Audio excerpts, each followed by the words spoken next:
Are you a Canadian immigrant who thought about leaving Canada at some point in time?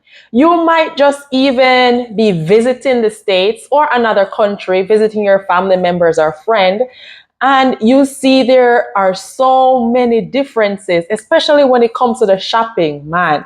And you just have that slight idea of, should I move from Canada to the US? Or it might even be that you're doing some online shopping, and when your basket is filled up and you're ready to purchase, and it says, we do not ship to Canada, or even it says $50 to ship to Canada. Has that happened to you before? Have you had any thought about leaving Canada? Are you planning on leaving Canada soon in the future for more opportunities?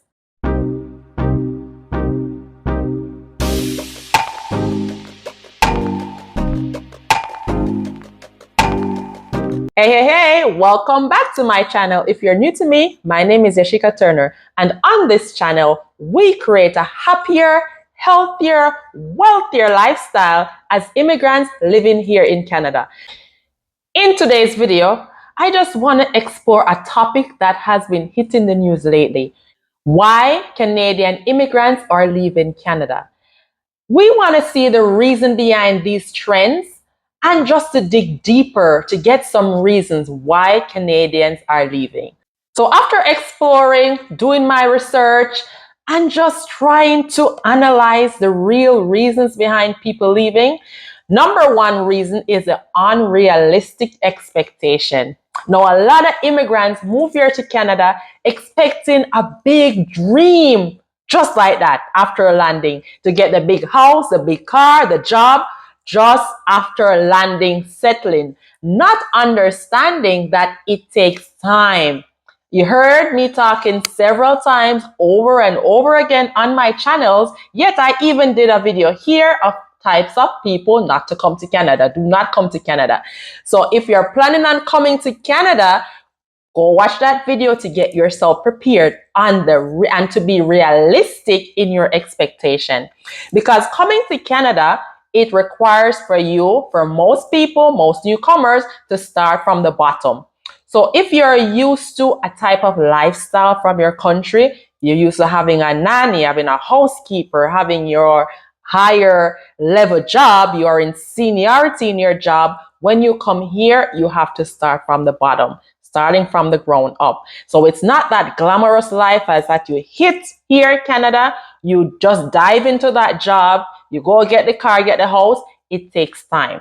And we find a lot of immigrants, they cannot adapt or adjust to that new lifestyle, that new norm of starting from the bottom.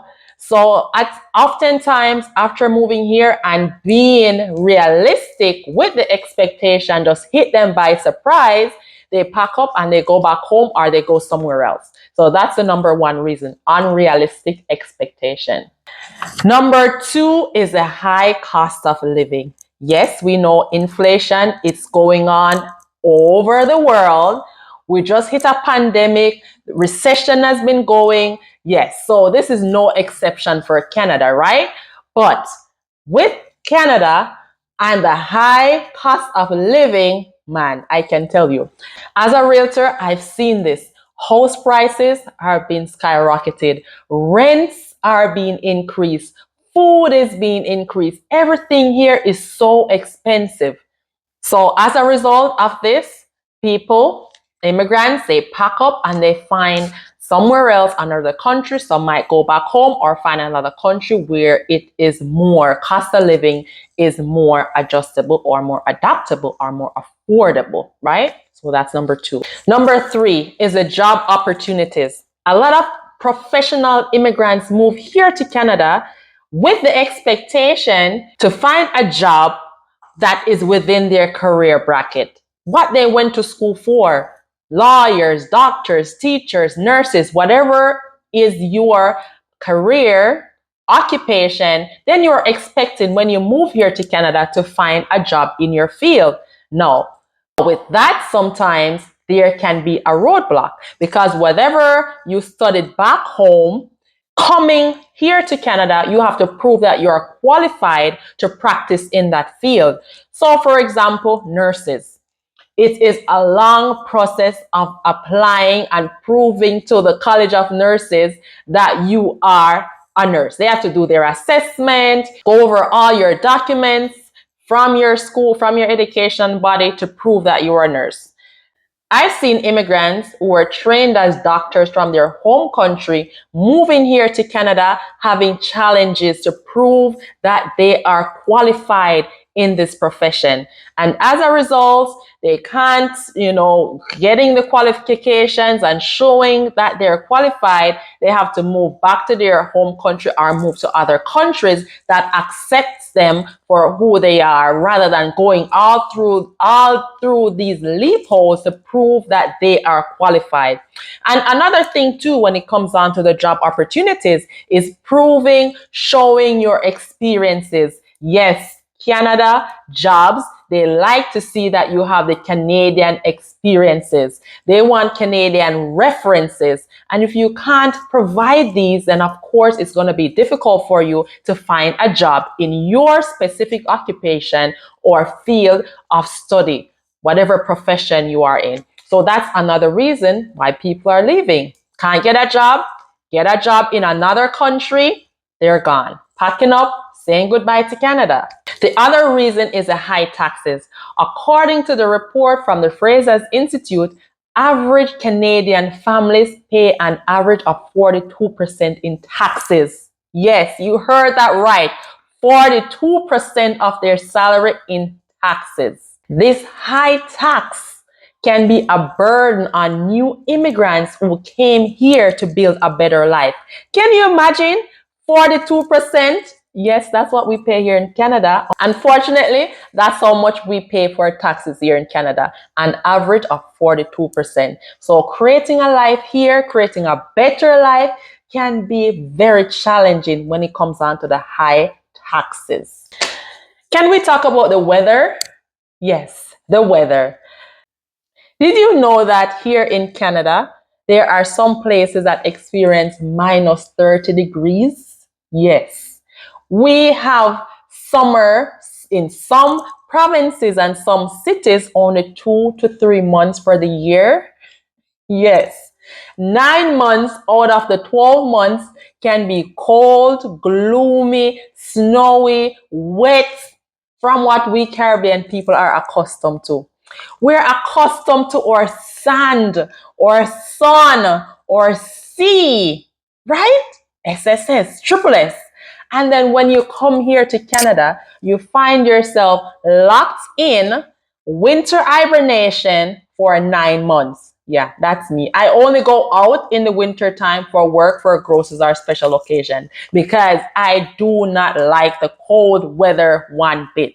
I don't like dressing up in layers, all these layers going through the snow. I don't like it. So for some people, the first winter experience is gonna be a very sad. Maybe you'll cry some tears. Trying to adjust and adapt to this weather can be very challenging. Yes, in some provinces such as BC, it's not that cold, but it's not a lot of sun either throughout the winter fall days. Can be cold and gloomy because it's a lot of rain. So whichever city, province you choose, there is some negative impact that some people cannot tolerate with the weather. Yes, there are some Canadians here, we call them the snowbirds. So during the winter time, they have vacation homes that they purchase. So they visit the States or visit other countries, or some might even go back to their home country, where they just chill out and defrost, enjoy sun, sand, and sea. While other Canadians, if you're a new immigrant, you might not be that fortunate to build up that type of luxury so you can go back home, or take a flight to go somewhere. You have to build up, and that takes time. So that can be one main reason a lot of people cannot tolerate the winter weather, so they pack up their belongings and off they go to a warmer weather country. Next up is their mental health. Mental health, the loneliness, depression. Imagine leaving all your family, your friends, and your livelihood back home. You move here to a new country where you have no support system, you have no friends, minimal amount of support or family or friends around you that you're just meeting one by one, and you find yourself locked up, especially during these winter season and fall season. This is negatively impacting a person's mental health. So a lot of people, they can't take it anymore. They can't take the loneliness. They can't take the fact that they have no support system here, especially if they have kids. And I've mentioned that in my previous videos also of what to expect and adjusting what I've learned in the last 12 years here living in Canada, talking about the weather, the support system. If you haven't seen that video yet, go watch it after you finish watching this one. But that is a very important factor, mental health. So persons will say, you know what, my mental health comes first. I'm not coping. I'm sad. I'm depressed. And this no sunshine thing ain't working out for me. So bye-bye, Canada. I'm out of here. Next up is the healthcare system. Some said it's free, but it is not free. We pay it in our taxes. We pay it in our taxes. And the healthcare system here that we get is the basic healthcare. Other things like prescription drugs, you have to pay for prescription drugs. For procedures such as dental, optical, dermatologists, and all those specialty areas of healthcare requires a lot of money. Right? So if you don't have healthcare coverage from your job, from your work, or if you are not paying privately, then healthcare can be a high cost here. Not to mention the wait times. Yes, I'm a nurse, and I had several times I had to visit urgent care, ER, and the wait time is like a minimum of 4 hours. And even when you're seen, and if you require certain specialty follow-up, there is a waiting list. You have to wait, sometimes months, right? Not to mention during COVID. That happened during COVID, and right now they're still working from the backlog of all that happened, or all the applications, the referrals that happened throughout COVID. But even before COVID, the wait time, there's a shortage of healthcare professionals here in Canada. Yes, some might leave, but the system doesn't make it smooth enough for other professional immigrants to come here and to just have a smooth transition. It is a long process of transition. So you find a lot of internationally educated nurses have to go through this long phase of getting approved to practice, to regain their license, doing their exam all over again. So a lot of people might find going back to their home country, it might be cheaper for healthcare. So they go back, have procedures done, cheaper, and it might be better. So that's another one, healthcare. And lastly, discrimination, racism. Sadly, yes. A lot of immigrants experience prejudice, racial discrimination, which makes it difficult for them to feel like they belong here in Canada. Yes, Canada is multicultural, but not everybody embrace that. Not everybody are non-judgmental to each other, to each race. So you find there is still some prejudice, there's still some racism here in Canada. According to Canadian Race Relations Foundations, 45% of Canadian immigrants have experienced discrimination in some point in time, with racial and ethnic minority being the most likely to experience this. So yes, they can't deal with it. They don't feel like they belong. So they do what? Pack up their bags. Goodbye, Canada. I'm out of here, moving back to where I'm feeling belonged, where I'm not feeling like I'm in a box, where I'm not feeling like an outcast, where I'm not embraced. So they move back to where they're welcoming, belonging, more like a sense of unity.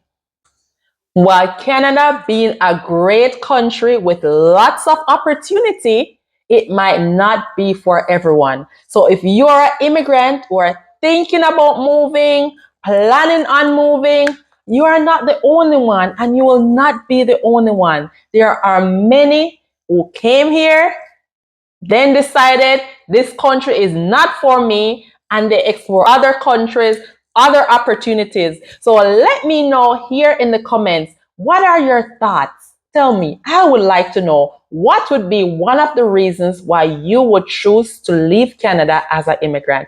Thank you so much for watching, and go check out my last video right here where I did my 12 years in Canada. Thanks so much. Bye-bye.